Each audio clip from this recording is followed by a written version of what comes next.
Well, hello and good morning, good afternoon, good evening to you. Brian Vitoritt here with Vitoritt Restoration Design. We're going to do a fly tying demo for you. I've already started a little bit, so I've already messed up on my prior, so we're just going to redo it. So basically what we're doing here is we're doing a Clouser. I want to do it kind of like a greenback minnow, so I'm going to use a couple parts. This is the easy fly to tie. This is a fly that's going to fall buoyantly because I'm not using heavy lead. I want it to go down. We're fishing about 3.5, 4 foot of water. So I got some bead chain eyes on it. And then we're gonna tie it a little bit sparse. But I have a twist on it that I think you'll appreciate and enjoy. So right now we got the Krystal Flash Peacock. We're gonna go with that. We have the white bucktail. We have Chartreuse bucktail. And we have, most importantly, our Snook vice base integrated with the tool caddy. So everything I need for this fly tying is right here. So that's the most important thing to me, is I want everything right here. So we're going to use chartreuse thread. This is a #1, so we're tying it pretty small. So we're going #1. You can go down to #2, all the way down to #8. #8 you use for bonefish and stuff like that. But a lot of times, if the snook are very finicky, you tie some of these thin. You put smaller eyes on there, and that could be a glass minnow shooting across, and that could be what they're feeding on that day. So it's not that bad. With the heavier eyes, the good thing I like about the heavy eyes, we fish in a lot deeper water, but if I go to shallower water, I always throw that thing down, let it hit the bottom, and then I'm fishing for redfish, trout, flounder especially, mangrove snapper. But I like to mainly for the redfish, so I don't have to keep changing flies. I don't need a lot of fly rods on the boat. Basically I go out with about 3 to 4 fly rods max, usually 3. So I like a fly that I can throw at multiple species when I'm on the boat, because you never know what's going to come over. Even those pesky sheepshead, and just keep throwing at those, because I still haven't caught one, but I know guys that have, and it takes a lot of throws to get them here in Florida, but they're available. So what we're going to do is we're going to put the hook in here. I already got a thin thing of thread on here. We're going to tie the eyes in. Now when I tie the eyes in, they're going to be further back. They're not going to be as forward, because I want this to fall buoyantly. So with it, I kind of want it to just fall flat, because I feel like when you're looking at fish and you're seeing how bait fish swim, you want that neutral buoyancy. You want it to fall slowly. You don't want it to fall like a brick, and you don't want it to fall like a jig. Some people don't care about stuff like that, but I do. And I make sure I lock my eyes in here, because these eyes are going to get locked in, so they're not slipping and spinning around on these hooks. Because that's the one thing that kind of drove me crazy about like beaded chain eyes and stuff like that, as they start to swing on hook. But if you put a base layer of thread, and you lock them in there properly, it can be good. So, and they don't move. You could put some super glue if you want. I don't. Most flies, you get a couple fish out of them and you have to change them. They get all beat up, especially if you get a Spanish mackerel flying through there or something that you didn't see. Because a lot of times, you're throwing after these snook and everything, and you throw in there, next thing you know, boom, something comes across you weren't ready for and just destroys it. Especially a jack. They're always in there. So now we're going to do a sparse amount of the white bucktail. And I tie this in first before I start doing flash and everything like that, because I'm going to tie my bucktail in. I already got all the filler out for the back side of it. So very sparse, not a lot. This, we don't want big bulky flies that are just going to hang and stop it, or you kind of just want it to gradually go down. So that's how we're going to get there. So we're going to measure out. We're only going to go about 3 inches. So we want it from here to here to be about 3 inches. So that long hair needs to be out. Tie them around, make sure. And a lot of times too, when you're tying these, just kind of look at how this goes in, where are we going? So we're going to go right about here. So I'm going to tie this in here. Ooh, make sure I have enough for the front too. So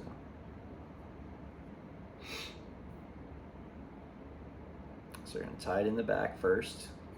Tie it in the back. And we're going to bring it over. Actually, you know what? I'm going to tie it in the front first. So tie it up here in the front. If it would cooperate here, no, it's not cooperating for me. But tie it up here in the front. Make sure all these you know, on the right side. So we tie it, come up underneath it, tie it down in the back, and then I'm just going to go nice and light over this body. So we're going to do something different, and I really haven't seen many people do it, but this is kind of like the difference between like a Gotcha Crazy Charlie, but it's just a Clouser, and this is the way I like to tie it. So make sure all that hair is underneath it. So you got that right there. It's very sparse. Let's trim this off because I need to get rid of that. It's most important. Get rid of all this. So get rid of that. I'm going to invert it. Then what we're going to do is we're going to take 4 strands of this peacock. Or 2 strands of these peacock, I'm sorry. It's going to be 2 strands. And on these 2 strands, we're going to double them over, and that's going to make our 4. So with flash, don't need to put a lot of flash, so I double it over. Now I got to make sure they're equal too. So similar length. So now they're same length. Doubling it over. And what we're going to do is 2 on each side. Bring them up to the length that we need. It's only about 3 inches, so we go to 3 inches. You can always trim them down, but we're going to need this end, so as close as you can get, the better. So we're going to go ahead and wrap it right about here, right towards that back. Give it a couple of wraps. We're going to lock it in place. We're going to untangle this mess. And this is the thing that I like about this channel, is we try to do everything without as much editing as possible to show you what I actually go through when I'm doing something like this. Now I'm going to put this in my vise this way because I just locked it in. So, and then I'm going to go forward, take this forward as sparse as I can. Then what we're going to do is take this out, and then we're going to wrap it, and we're going to start. We're going to twist it first, so try to get it as twisted up as we can so it doesn't separate. So I just take my fingers like this and just, you know, twist it. You know, now we're going to go wrap it. So we're going to wrap it around, and we're going to make a little body with this. So this is a very easy, you know, fly to tie. We're just wrapping the body. We just want it to look like a bait fish. We got the white on the bottom because, of course, it swims this way, swims inverted. And the only reason why I say this, not a lot of people know this, you know. For those that are just starting out here, this is what this channel's for, is to help you guys. Because I don't believe in holding all the secret sauce. You know, I went to Andy Mills' seminar. I'm sure he could have held stuff back, but he actually told us a lot of great info, and it was very, you know, refreshing to see somebody willing to, you know, sit there and talk to you, and any questions that anybody had, you know, were answered. And, you know, when you get out there and you fish, like I tell everybody, time on water matters. Time on water is what separates good fishermen from subpar fishermen. It's just the way it is. As much water time you can spend on that water, the better. So then my head's going to be up here. I try to stay off that shank as much as possible. I just kind of like it further back because it's going to fall a lot flatter. We got, you know, the center of gravity in the hook between here and this back, so that should fall flat. And remember, you know, even if we're not seeing snook for that day and we see redfish, boom, we can throw that right on there. We can throw it, use it like a shrimp, just let it fall to the bottom and just slide it right across the bottom, slide it. The fly should always be level. It shouldn't be jerky and herky. Like, you don't need it for that. You just put it down and just slide it. Not bump it, not jump it, just, you know, nice sliding. Strip, strip, strip, boom. That's all you need. Okay, now we're going to take the Chartreuse, do the same thing. So cut off for a little bit of it, you know, compact it down. I know some guys say, oh, you know, the size of a pencil, you know, all this other stuff, but you just got to eyeball it. You just got to go out there and try it. You know, we're making it sparse, so that's what I'm talking about right there. That's as sparse as I'm going. And then I'm gonna put this out a little bit and just make sure all these little fluffy things are out at the end, so you can tie it in there. I'm gonna hold it. Go loose, loose, loose, and tighten it down. Try to bring up that end because I want it to lay just like that. This is also natural weed guard for this fly too, so just tighten that down, you know, get a couple good wraps in there. Now we can go and trim it. So now I just go in there and clean it up with my scissors because I don't want stuff to jam up my eye and my hook and everything like that. I don't want to be sitting there trying to get another fly with a hook to kind of break the glue in the eye or, you know, any of this kind of stuff. So just trim it. Then I'm going to tie the rest of it down as much as possible.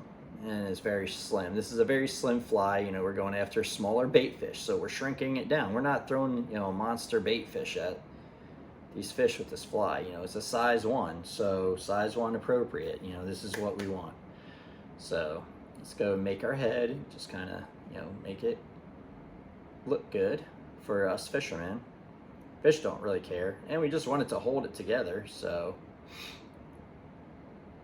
we're gonna come in here and just clean it right to the side part.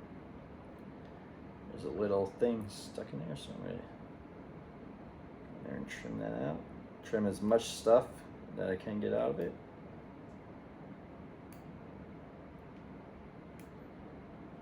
Sometimes you don't always get it, so that's fine. It's just the way it is. It's not gonna hurt the fly, it's not gonna hurt the way it swims. I just try to keep it as clean as possible. I'm not a professional, just an average fly fishing dude that sucks at fly fishing. And or at least the fish make me feel like I suck. But then there's days when you get on them and you're just like, can't do no wrong. So it's hit or miss. It's the sport. That's what I love about it. It's a sport, and we don't always win. We try to win as much as we can, but we don't always win. So trim off that edge. Take some of the Gorilla Glue. This is a super glue gel. I've been using this a lot more versus using Zap-A-Gap. I just really got turned off by Zap-A-Gap because everybody's using it. It's hard to find. You can barely find it, and it just wasn't a good glue. This is way better. I mean, this is a better glue. And I use this like UV epoxy, which is crazy. So I'm gonna put it on the head, and then I'm gonna take, I just got a piece of 80-pound mono junk line that I got. I just use that, you know, a lot for spreading this stuff around. If you got a bobbin or something like that, you can use that. I just use this. It's stiff, so it works. Just put that, just spread it around.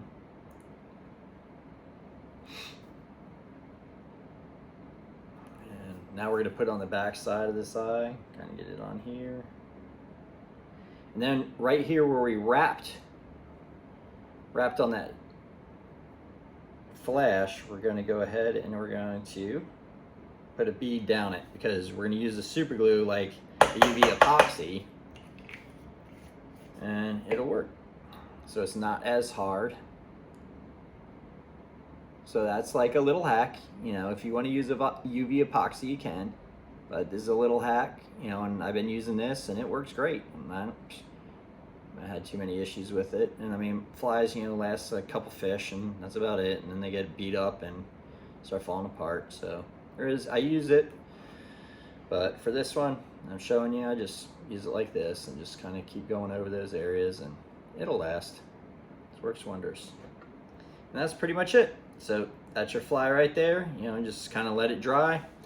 If you want to, you can come back and trim some of this flash, make it, you know, the same length as the bait fish that you want, which is about 3 inches. So come in here, we'll trim some of that. Try to keep it a little bit shorter so the bucktail kind of manages it. But overall, that's the fly. This is the little Clouser. This is going to be an imitation for a greenback and or shrimp or something. So I got Chartreuse top, white bottom, the peacock flash in it, and that's about it. I appreciate you. If you like this video, please like, subscribe. Go check us out on our page on Shopify, Etsy. anything else that you want to. We also have Instagram, and yeah, hit us up. If you like this episode, comment, like, subscribe. Just tell us what you like, tell us what you don't like, and we're gonna go from there. This is a young channel, and we're trying to build it from woodworking all the way to fly fishing. So we're combining two hobbies into one, and it's something that I appreciate, and we're gonna do a lot of really cool things, and I just look forward to you.